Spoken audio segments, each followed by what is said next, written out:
Okay guys, आज हामी class 8 को chapter number 3 more on computer software को क्वेश्चन आंसर्स र फिल द ब्लैंक्स तिर हामी जाँदै छौं। सो यसमा सबैभन्दा पहिला हामी फिल द ब्लैंक्स मा जान्छौं।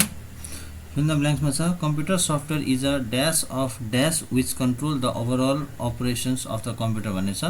सो एउटामा यसको आन्सर हुन्छ कलेक्सन, अर्कोमा अफ कलेक्सन अफ, अनि यसमा हुन्छ हाम्रो स्मल प्रोग्राम्स। ओके, त्यसैगरी हाम्रो बी मा छ, बी मा क्वेशन छ dash ensures us to interact with hardware component. So यसको आन्सर हुन्छ सफ्टवेयर। त्यसैगरी हाम्रो सी नम्बर को आन्सर क्वेशन छ dash software is used to perform the maintenance task. यसको आन्सर हुन्छ युटिलिटी। त्यसैगरी डी मा छ compression software is used to dash the file size. यसको आन्सर हुन्छ श्रिंक।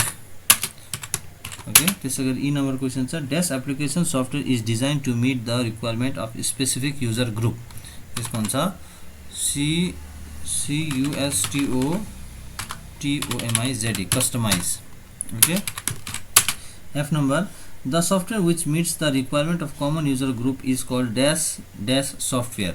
यसको आन्सर हुन्छ general application software. Okay, so त्यसैगरी आउँछ हामी जी नम्बरमा। जी नम्बरको क्वेशन छ dash is a program that converts assembly language into machine code. यसको आन्सर हुन्छ एसेम्बलर। ओके, त्यसैगरी एच नम्बरमा छ interpreter converts dash high level program statements into the machine code. So यसको आन्सर हुन्छ इच। ओके गाइस, सो अब हामी हाम्रो फिल द ब्ल्याङ्क सक्यो। अब हामी के गर्छौं गाइस, क्वेशन नम्बर 2 मा जान्छौं। क्वेशन नम्बर 2 मा छ state whether the following statements are true or false. Okay, true हो कि फल्स हो भनेर लेख्ने हामीले। सो 2 नम्बर को ए मा क्वेशन छ computer needs step by step instructions clearly to work. Is it true or false? यसको आन्सर हुन्छ true. B number software can be designed as choice of users. यो पनि ट्रू हुन्छ।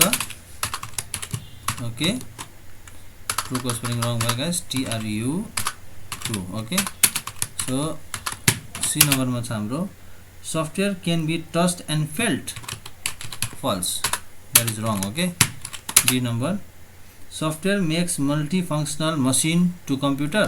True, yes, right. Then E number utility software is an application software. Falls.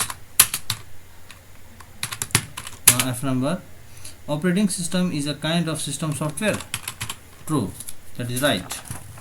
Okay, after then G number। अब हेरौँ त guys G number question के भन्दैछ हाम्रो Microsoft Office Word is a kind of customized application software. That is false. It's general application software. Okay, H number banking software is a general application software. That is false.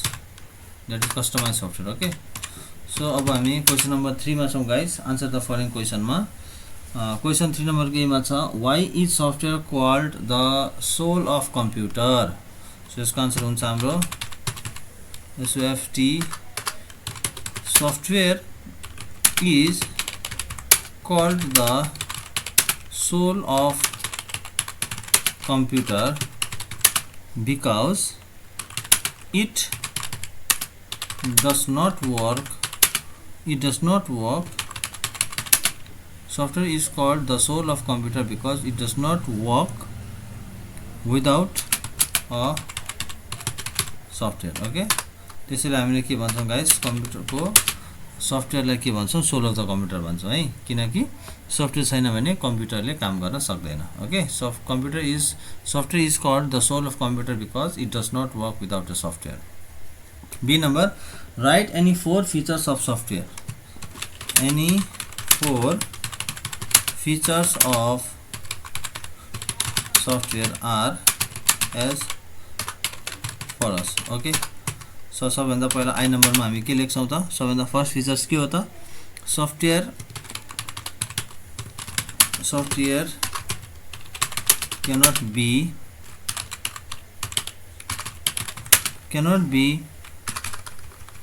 TOUCHD cannot be touched and filled. Okay II मा छ guys software makes a powerful multifunctional machine to computer okay यो हाम्रो II को त्यसैगरी हाम्रो third नम्बरमा छ software can be designed in choice of user. Okay, then the last one, according to the nature of job, different types of software are available. Okay, so these are the 4 features of computer. After then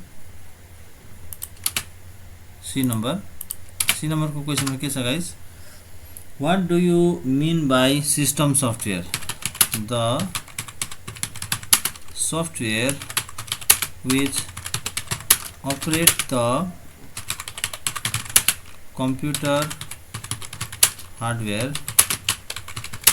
and allow us to run the application software is called system software. So D number मा जान्छौं guys. अब what do you mean by utility software? Give some examples. Okay, the software which are used to perform maintenance tasks is called utility software. Okay, now example also. Example ANTIVIRUS, antivirus. After then disk cleaner, etc. Okay, after then E number question. E number question मा के भनिन्छ guys हेरौँ त. E number question भन्छ what do you mean by application software? The software which are designed to carry out specific tasks for common user group is called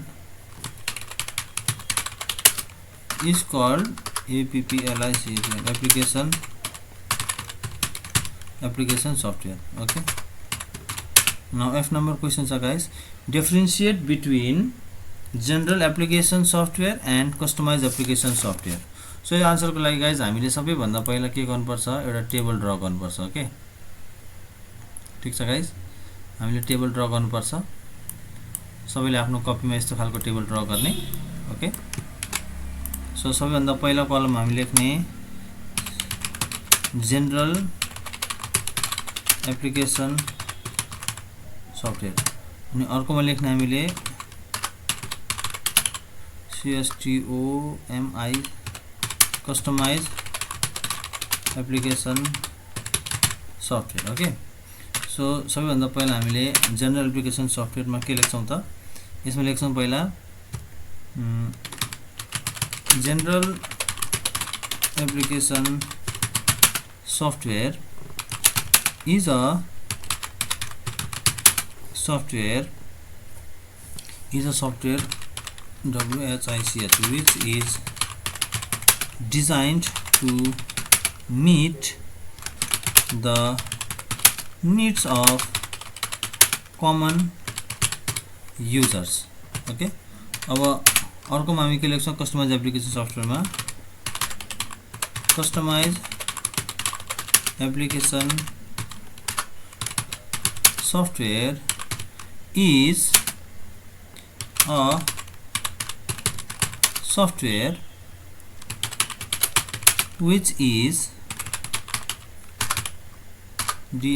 which is designed to meet the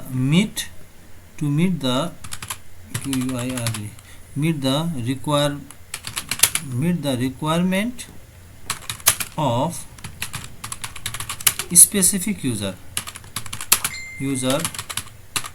group. Okay,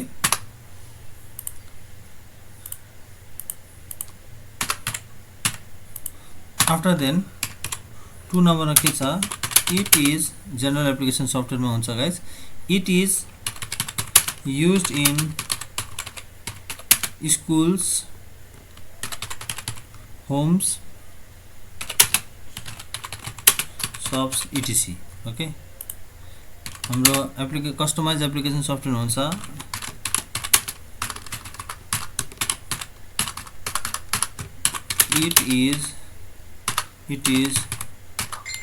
it is used in banks, airlines, etc. Okay, त्यसरी हाम्रो F नम्बरको answer सकिन्छ। So अब हामी G नम्बरमा जान्छौँ। G number क्वेसनमा छ हाम्रो व्हाट इज अपरेटिङ सिस्टम भन्ने क्वेसन दिएको छ। सो यसको आन्सर हुन्छ an operating system is the software RESPONSIBLE responsible for the management and coordination of spelling coordination को मिस्टेक छ गाइस, स्पेलिङ मिलाउनु है। coordination of activities and the sharing of the resources of the computer. Okay, so यसरी हाम्रो जी नम्बरको answer सक्यो। So H नम्बरको question छ हाम्रो guys what is customize software design for. Customize software is design for the requirement of specific user group. Okay, good, सक्यो यसको answer. अब आई नम्बरको हेरौँ गाइस। आई नम्बर क्वेसनमा छ what do you mean by general application software. General application software are such software which are designed to carry out specific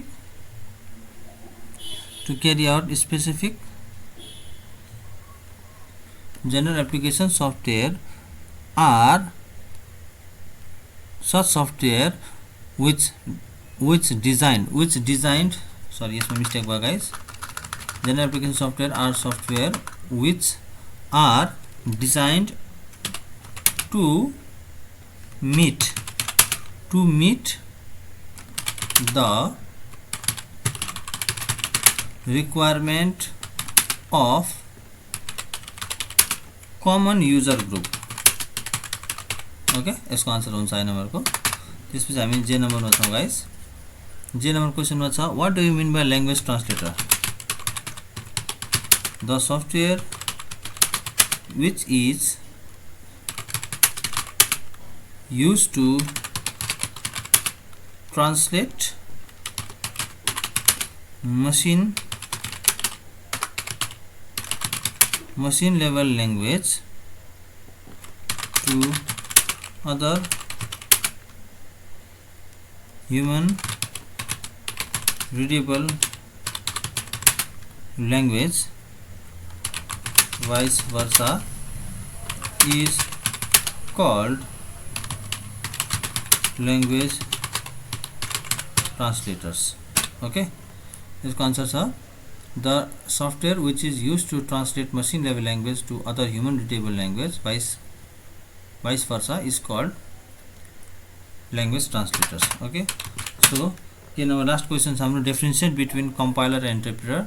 यसको लागि पनि गाइज हामीले पहिला के गर्छौं, एउटा टेबल ड्रा गर्छौं. ओके, सबैले टेबल ड्रा गर्ने. सो टेबल ड्रा गरेर हामीले यसमा सबैभन्दा पहिला के लेख्ने हो, डिफरेन्शिएट बिट्विन कम्पाइलर र इन्टरप्रिटर भनेछ. एउटामा कम्पाइलर लेख्ने INTER PRETTER interpreter PRETTER interpreter. Okay, so 1 नम्बरमा यसको आन्सर लेखौँ हामी कम्पाइलरमा. A compiler is a computer program that transforms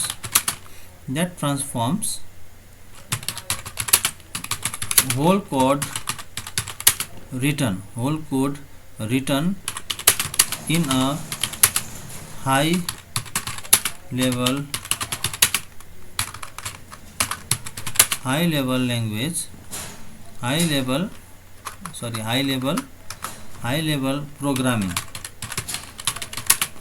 programming language into machine code. Okay, so compiler को हाम्रो भयो. त्यसैगरी interpreter को, an interpreter is a system program which converts each high level program statement into the machine code. Okay, so interpreter को difference पनि भयो. An interpreter is a system program which converts each high level program statement into machine code. Okay, so यसरी हामीले guys lesson number 3 को सबै question answers हामीले complete गरिसकेछौं. अब हामीले यस्तै भिडियोजहरु अरु हेर्नको लागि हाम्रो च्यानललाई लाइक र सब्स्क्राइब गरिदिनु होला. So thank you guys.